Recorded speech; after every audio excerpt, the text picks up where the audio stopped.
ba ang magiging itsura ng ating playoffs? Huling tingin sa mga team compositions, pero papasok na agad tayo dito sa Land of Dawn. Onyx versus Omega, game number 1. Panigurado, mainit to. Ramdaman natin agad sa crowd pa lang, mga tambol ng mga fans na nanonood ngayon. But for the jungle, parang importante ngayon, retribution, may pressure ka pa na parang hindi ka pwede magkamali, bawal ka rin maagawan. So dapat one step ahead ka talaga. Lagi doon sa mga positioning. Ang cute pala pag nakikita magkasama si Angela at si Rafaela sa isang lane. Parang nag-e-enjoy lang sila. Parang hindi sobrang importante ng laban na to. Parang pasyal. Parang nagpapasyal lang, tas nanonood yung Minana. Tsaka yung animation din kasi ng Angela at Rafaela parang medyo malambot, parang hindi nakakasakit. Shoutout sa Okbo, watching right now, holding on for dear life. Pag-usapan muna natin yung emblems na nakaset dito, no? Smart Omega, meron silang dalawang Impure Rage. And dun siya nakalagay, dun sa duo na to na napakasarap panoorin. For Onyx though, you see that they have so many quantum charges. So alam mo na gusto nila pag mabilis yung laban, mabilis yung engage, pipilitin nila. Pero sobrang aggressive ng Omega. Ito yung mga healers na mapanakit, no? May damage din kasi na nanggagaling sa isang, sabihin na lang natin, Rafaela at Angela, via the love waves, pati na rin yung mga bulalakaw na bumabagsak. Pero Grabe eskalera, mga poke na ginagawa dito na Smart Omega. Kanina galing sila dun sa may bottom lane at parang ganun ang kanilang gustong gawin. Na dahil since may poke ka, tapos meron kang heal, hindi mo kailangan umuwi. Pero yung kalaban, kailangan umuwi. first turtle, 10 seconds, lalabas na rin. Sino nga bang may kalamangan in the early game, Leo? Yung double sustain na ba to magiging okay for the first turtle? Once magkaroon ng ults ang Onyx, they should be better. So ang gagawin dito sana ng Onyx ay mag-delay until ready si Super Friends. Until ready si Cam, pero ito, unahan nila. Sa may bottom lane, si Super Friends yata makukuha nila. Meron naman dito Netherrealm na gagamitin. At? Tapos papasok pa nga dito Ryzen. Merong heavy spin na gagamitin. Pero seryoso nag-aabang lang kung kailan may pwedeng counter kill. Matt is down. At samahan mo pa ni Escalera. Konti na lang magle-level 4. Oh! Ito Max makakapag-flicker out at aalis muna si Super Friends. Onyx with the first blood at may priority sila around the first turtle of the game. May wild charge Nahanap nila pa! yung isa, eto Max! Eto Max ay makukuha. Tas diretso pa nga ngayon. Ang Onyx sa may turtle, gugulong-gulong si Matt. Mahanap na dito si Escalera. 3 players ng Onyx na nakapwesto. Pero mare-reset muna ang turtle. Ang laban dito, ubusan ng ult. And so far, Onyx, nakaalamang sila dahil nabitin yung Omega. So far, 1K gold lead approaching. Itong turtle, lamang pa sana nila. Wait lang, si Escalera. Oh. Para medyo malalim yata si Kuya Escalera sa may Bandagedi. Hahabulin pa ba? Ginamit na rin dito ang ultimate. Si Crown papasok. Meron pang hila dito para kay Super Friends. Eto Max, wala na buhay. May naka para kay Ryota. Pero yung turtle ay nandito pa rin. Inaabangan kung kailan ang perfect timing para Rompetri. Pero si Matt, sabi nila, Gubat Chronicles. Pero diretso lang din naman para sa kanila. Nakuha na ang turtle, kaya disengage muna tayo dyan, boss. Ang trademark Sir Matt drive-by. Yun ang drive-thru pagong. Ang tagal talaga niya ng ginagawa. Last week pa yata. And so far dito, on point. Nakabawi, na-shrink ng Omega. Bawi na sila. Wala nang lead. Even ball game na naman ang ating pinapanood at panigurado habang tumatagal ang larong ito, parang built for Lord Dance ang ganitong klaseng sustain lineup. Yung tipo na kahit anong ibato mo, babalik at babalik yung buhay. At perfecto dahil meron silang cross-map play. Pwedeng nag-clear lang ng wave si Eto Max. Tapos yung 4, may ginagawang iba. Yung 4, magko-confirm, tapos magta-turn, and then go into the Lord Dance. But that's not here yet. Oh! Turtle pa lang! Middle lane, Super Friends. Parang Brawl Fest ang ating nakikita dahil middle lane ay pwede na rin kuhanin. Escalera dito ay dedepensa. Pero grabe, parang iba yung play na pinapakita ngayon ng Omega, no? Lahat ng mga pwede ikutan.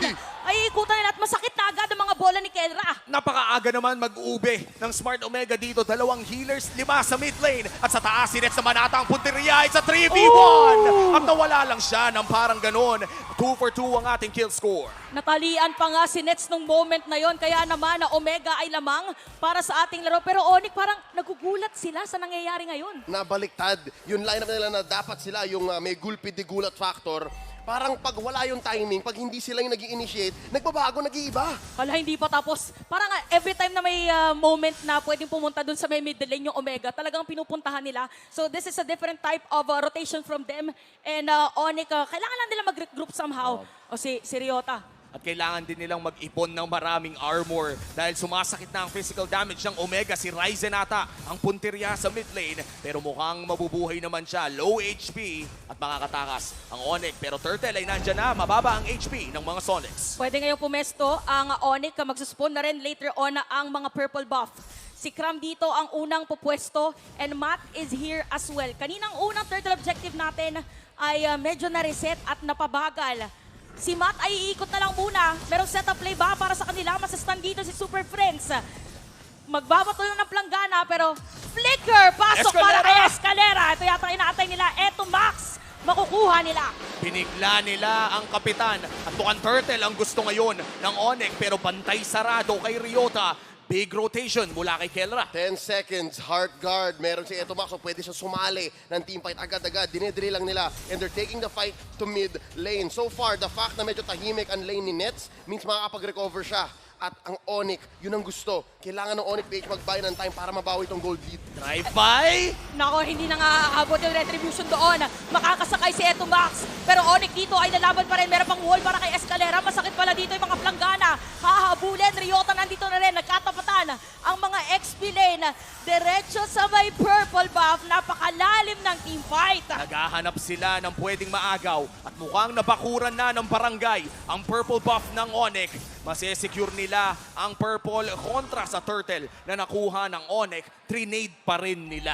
All this while, kahit walang retribution, si Sir Matt. Now, Onyx PH, anong nagawa nila dun sa early game lead nila? Tapos medyo nagulo going into the mid. So far, meron naman ng hash clause si Nets. And he's down about 1,000 gold compared to Kelra. So kailangan pa nilang protektahan yan. They need more time, they need more space. So kahit magulo ang mapa para sa Onyx, they're holding out for Nets. So far for Omega though, mukhang maganda naman. I think the fact that Kelra is not winning pero hindi naman natatalo dun sa lane niya kay Nets means okay din ang mid-game ng Omega. Pero may gagawin yata dito yung Onyx. So Torres sa may top lane, yung kanilang kukuhanin. So it's as if Onyx ngayon ay somehow gusto nilang kuhanin si Kelra pero naka-ready rin yung Omega. Oo nga, ang Omega ngayon mukhang dedepensasan lamang sila. Onyx yung may mga proactive na rotation. Kanina trinete nila ang gold lane ng Omega sa pagdadive pero naka-conceal play si Escalera ngayon. Hindi nila itutuloy at Omega pa ang makakakuha ng Torre. Trinade lang yung sa may bandang itaas. Matt, umi-invade na rin. Parang mag-aagawan at magkakakitaan lang pero makukuha pa rin nga ni Matt yung orange buff. Medyo ano ngayon yung Omega, calculated yung kanilang nagiging rotation but Onyx parang hinahayaan na lang din nila. Actually, nakuha ni Ryzen pero ginamit niya yung retry niya. So magastos, nape-pressure ng Omega ang Onyx kahit na maliit yung gold lead. Kita mo naman sa mapa sa galaw, hindi makalabas ang Onyx. Now, what does this mean for this first lord of the game? This means Onyx, all in sila, kailangan nilang piliin kung kailan sila lalaban at paano. Kasi kung matalo man ang Omega sa team fight, kunyari, let's say, si Etomax ay mamatay, kaya niya pa rin gumawa. Yun yung nangyari kanina sa huling Turtle. Wow! Look at the damage na nanggagaling dito kay Kelra. At mukhang nahanap na rin nila si Ryzen Super Friends. Umaaray na rin sa mga bolang binabato dito ni Kelra. At nasa pwesto na rin si Escalera. Lord ngayon, sinasayaw ng Omega. Ryota sa may bandang bababo ka, mapapahamak! Kuha pa nga dito ni Nets. Tapos yung Lord nandito pa rin. Tsakto wala na buhay. Medyo wala pang damage dito si Kelra. Heavy spin ay ginamit na. Samahan mo pa dito na Netherrealm. May iwan sa may Spectre Sail pero napakagandang wild charge. Wala nga lang damage dito ang Onyx. At wala din pwede tumulos sa kanila. Dahil malayo si Krabi na pumatang mga Lumiker! Double kill para kay Kelra. Grabe naman yung aggression na nanggagaling dito kay Kelra. Pero si Cram, dash in, kalahati buhay para kay Kelra, tapos naiiwasan at nakancel pa! Ay, nako po, dire-diretso lang para sa kanila. Eto Max makakakuha rin ng kill. Sa gulong to, ang nakakalamang ay yung team na may re-engage. At nabanggit ko kanina, Onyx very all-in. Onyx kailangan nilang piliin yung mga fights nila. Pero yung Omega kasi, okay lang. Marami pa silang extra resources, marami pa silang extra space on the map. Again, because of the movement speed na meron na binibigay ang Rafaela. And of course, yung ult na cross-map presence from the Angela. So right now, Smart Omega, kahit na sabihin natin hindi nila nakuha yung Lord or walang naging conversion, kanila yung teamfight na yun, kanila yung sequence. Sobrang dikit ng ating laban. 10 minutes in, wala pang 1,000 ang kalamangan ng Omega. At nasa harapan sila ngayon ng Onyx. Onyx ngayon ang dumedepensa sa kanilang mid lane na ilang kalabit na lamang ang natitirang HP. At makikita na naman natin na meron na naman pwedeng objective na pwedeng kuhanin ngayon yung dalawang teams. Ito na yung nagiging meeting place nila eh. Parang alam na nila na kapag ka merong umusbong, pwede na silang dumiretso dito. Ngayon, nahawakan ng Onyx ang Lord na ito. This is a level 1 Lord. Ibig sabihin, kahit sinong makakuha, mabilisan din lang naman matutunaw. Pero delikadong pwesto dito ng Onyx. Halata ng Omega kung nasaan sila at napakabilis ni Matt. Umikot na sa loob ng pit, mananakaw kaya niya to! Nakita na natin ito dati, pero ngayon naman si Ryzen ang makakakuha ng Lord. Ang Omega pwede yatang umabante, pero hindi na lang muna at dediretso na lang doon sa may bandang mga jungle. Sisira din ng Torres sa may mid lane. At napakaganda ngayon para sa Onyx dahil pwede silang gumawa ng sarili nilang play. May teorya ako na ang Omega, they took their time. Iniisip nila, ano ba, dapat ba madulas? Dapat ba mabilis? Kasi hindi nila alam kung paano pasukin. And that's why, nung pumasok sila, nung si Matt rinang niya yung trademark drive-by retry niya, hindi na sapat yon because they thought too long. And right now, Onyx, yun yung gusto nila. Gusto nilang nagdadalawang isip. Woo! Ang Omega, Kelra, woo! Masakit na rin yung damage ng Onyx ngayon at halos walang bitaw dito against the Ryzen dahil meron din naman silang sustain. So Lord sa may top lane ay doon dadaan. At kita natin ngayon na Onyx ay ready na rin sa 5v5 bangkaan. Oo, grabe na rin yung damage na nanggagaling sa Onyx. It is just a 1K gold lead pero nararamdaman mo yung damage. Kinailangan na rin umalis dito ni Ryota pero nahanap siya ni Kram. Saan kaya ang ruta ni Atoyar? Ryota, napapalibutan ka na nila! Next, with the killing spree! Ito na nga yata ang Onyx time dahil sila na ngayon ang lalamang. Ay 1K gold lead for the side of Onyx. Malapit pa rin ang larong ito at mukhang doon na natapos ang kanilang Lord push. Kailangan kumalma muna ng barangay. Kailangan makahanap sila ng isang winning team fight. Patungo sa clutch plays ng Onyx, patungo sa control na meron sila ngayon, ang mapa ay kulay red. The reason why is because Smart Omega currently does not want to commit anything. Hindi pa ready eh, di ba? Kanina pag-usapan natin na all-in sila kay Kelra. And so far, Kelra is only second to Nets. At nangyari na yan dahil nga sa back-to-back plays. The past 5 minutes, so far Onyx, weirdly enough, di ba sila dapat yun ng Google Pay? Pero okay na sila sa mga teamfight na hindi nangyayari. And because hindi nangyayari yung teamfights na yun, nakakapag-farm yung course nila. Nakakapag-farm si Nets, nakakapag-farm even si Kram. Na ngayon, almost 1K ahead dun kay Ryota. At ang sakit na nga dito ni Nets na Malefic Roar na rin. Panigurado, kapag nag-heavy crossbow ito, kasabayan ng proc ng kanyang Jungle Heart ay talagang mararamdaman mo ang sakit mula sa kanyang mga basic attack. Kelra pa rin ang may pinakamataas na damage dealt.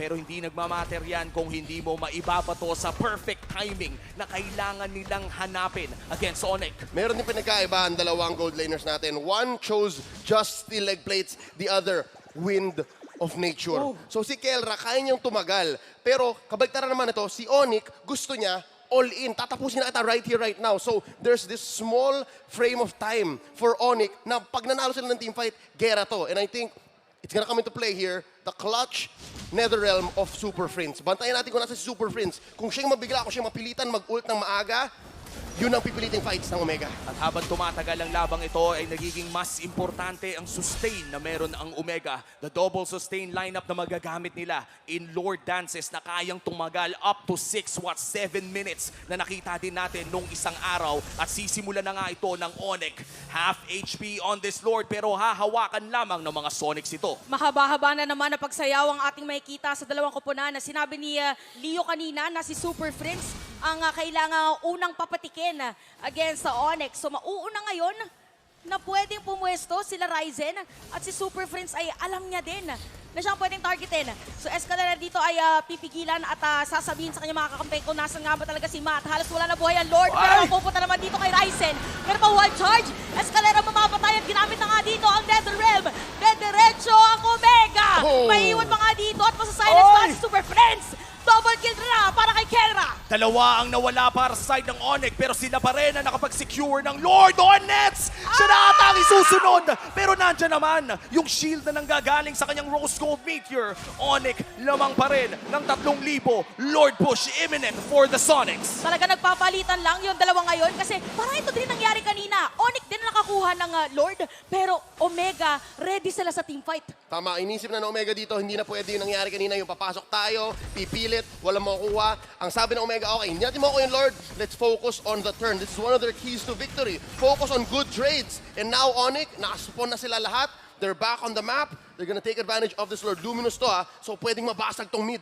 Escalera, nakakonceal, gugulatin ata ang Omega! Wala yata nakakita sa kanila pero maiiwan doon si Ryota. Bat is down! Tapos yung Torres sa may middle lane, makukuha na rin yata pero madedepensahan pa rin ng Omega ngayon. Cram! Medyo makakram na tumakbo, mawala na immortality. At si Cram naman ata ang isusunod nila. Nakapag-flicker pala yun, pero unstoppable na si Kelra. Ryzen, sunod ka na daw at stun ka pa. Double kill para sa Filipino Savage. At si Super Friends ay makakatakbo pa. At mukhang Omega yung base nila. Oh, kita mo doon si Escalera dediretso pero parang hindi yata kaya dahil meron na ring minion ngayon. Ang Omega, so mapipilitan sila ngayon ulit na mag-clear na minion wave. Dahas ang sinagot sa dahas ng Onyx. Dahil Omega, they came to play again the art of the turn. Pero nakakatakot tong isipin dahil yung ekonomiya ay hindi pumapanig sa Omega. That's permanent damage dealt to mid and to top. So eventually, kahit nasabihin natin yes, maganda yung cross-map presence nila, meron silang Ryota on the Paquito, meron silang Etomax on the Angela, and they have movement speed from Rafaela on Chaknu. Parang at some point, nakikinita ko mauunahan sila dito, mabibigyan sila ni Nets. So they can't do this, hindi tayo pwedeng paulit-ulit. At ang lakas na rin ng epekto nito sa susunod na Lord fight considering na top at mid ang nabasagan sa side ng Omega. Ibig sabihin nito yung mga malalaking minions ay patuloy lamang tutulak sa side ng Onyx Philippines at ang layo ng Lord Pit nun for the side of Omega. Pahirap ng pahirap ang laro para sa barangay. Tama ka doon, nakita na natin to week in, week out, especially in the past couple of weeks, lalo na nag-stabilize ang ating metagame. We've seen it. Yes, tama, malakas si Paquito, worthy of being first picked, first face picked, pero nakita natin, the games that he loses is because na-overload siya. Minsan marami na siyang masyadong binibigyan na assignment. And right now, Atoy R, looking at his build, it's a hybrid build. Meron siyang damage and then a solid amount of sustain. But with that said, it depends on the moment. In the moment, anong gagawin niya? Mag-split push ka, take care of the long lane, or huntingin mo si Nets? Kailangan na kailangan talagang i-assess ng tama at kung mapansin natin, Omega, parang nag-aantay lang sila doon sa pwedeng, di ba, mapasok si Onyx. If ever na matapos yung teamfight at makakuha ng objective si Onyx, tsaka lang sila nag-teamfight. Ngayon naman, kailangan sila yung mauna. Kanina nangyayari, Onyx ang nakakakuha ng Lord. Teamfight sa kanila, pwede nilang balik rin ngayon kasi wala na silang inhibitor turret eh. Isa na lang.